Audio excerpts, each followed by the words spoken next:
I will do more to support parents with the cost of raising their children. The government already has a generous set of measures, including the baby bonus scheme, significant preschool and education subsidies, and tax benefits like the parenthood tax rebate and the working mother's child relief. Some of these schemes need to be adjusted to ensure that more support is given to those with greater needs.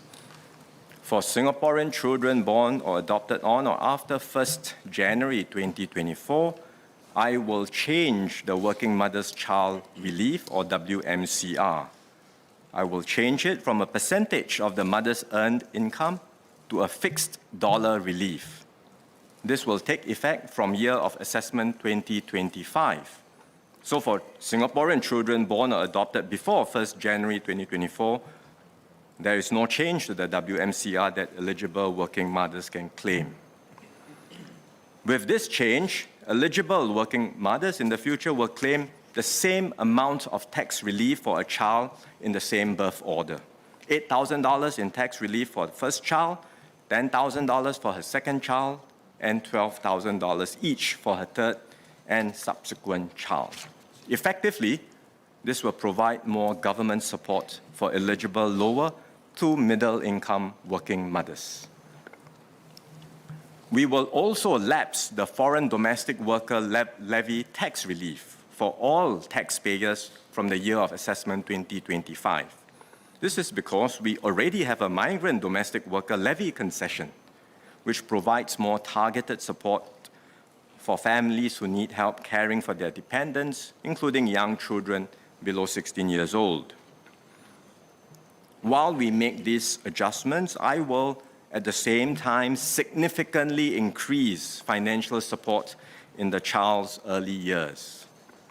I will increase the baby bonus cash gift by $3,000 for all eligible Singaporean children born from today onwards.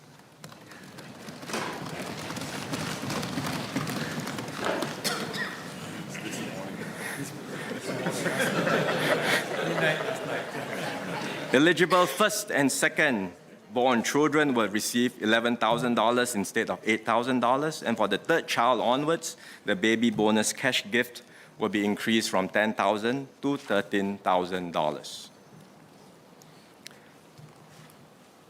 Currently, the baby bonus cash gift is disbursed in 5 installments over the child's first 18 months to help defray child raising costs during infancy. I will restructure the disbursements so that they are paid out over a longer period.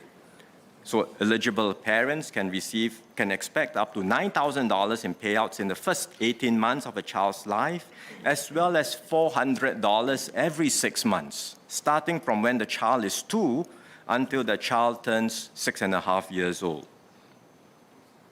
So in this way, parents can receive continuous support all the way until their child enters primary school.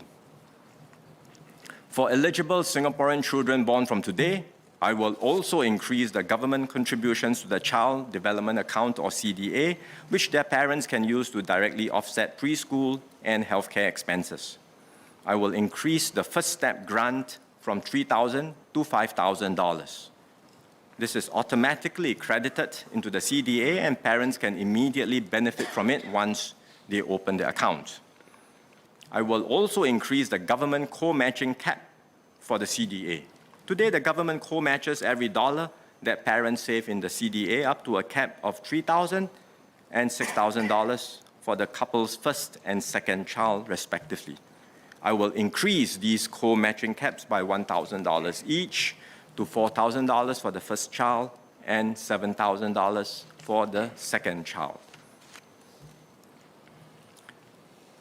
To cater sufficient time for the required legislative system changes, the actual enhancements to the baby bonus cash gift, CDA first step grant, and CDA co-matching caps will be made available from early next year. The disbursements enhancements will be made available from early next year. We will notify parents when they can make the additional deposits into their child's CDA to enjoy the enhanced government co-matching. The changes I've just described apply, as I mentioned, to eligible Singaporean children born from today. Some may ask, how about those born earlier? In fact, at the height of the pandemic, the government had provided a one-off baby support grant of $3,000. This was for children born from 1st October 2020 to 30th September 2022. So to ensure that we do not miss out on some new parents, I will extend this grant to babies born from 1st October 2022 to 13 February 2023. So to all young married couples, whether you already have a newborn, or you are expecting a baby, or you plan to have a baby, we have something to help you in your parenthood journey. Third, we will better support parents in managing their work and family commitments. Here, a key component is flexible work arrangements. We have been encouraging employers to adopt the voluntary tripartite standard on flexi work arrangements and to make these arrangements more pervasive. We will implement these tripartite guidelines by next year, which means that employers will be required to consider staff requests for such flexi work arrangements fairly and properly. We will also strengthen our leave provisions for parents of infants. Currently, eligible working fathers of Singaporean children are entitled to 2 weeks of government-paid paternity leave. When we introduced this 10 years ago, take-up rates were low. But over time, the situation has changed. Today, more than half of our fathers take paternity leave.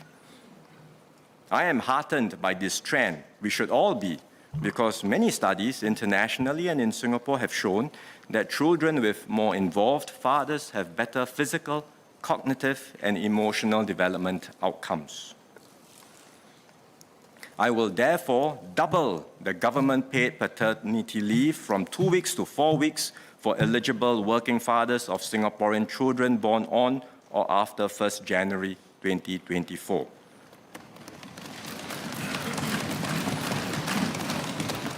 For a start, the extra 2 weeks will be given on a voluntary basis. This is so that employers who are ready to grant the additional leave will be reimbursed by the government. And this is also to give more time for employers to adjust, especially taking into account the existing economic conditions and manpower and operational challenges that many employers face. But we will review this, and we intend to make this mandatory in due course. With the doubling of paternity leave, I hope the message is clear. We want paternal involvement to be the norm in our society, and we will stand behind all our fathers who want to play a bigger role in raising our children.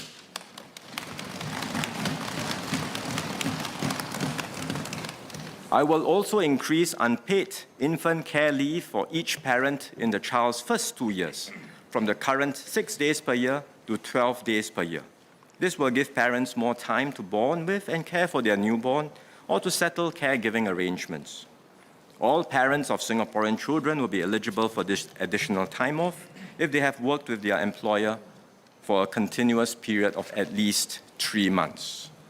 And this too will apply from 1st January 2024 onwards for eligible working parents with Singaporean children aged under 2 years old. Taken together, these enhancements will increase parental leave for a working couple from 22 weeks to up to 26 weeks in their child's first year. The enhancements to the baby bonus cash gift, CDA, and leave provisions will cost the government an additional $240 million per birth cohort of children. And I hope this will provide greater assurance to parents and parents-to-be as they think about starting and raising their families.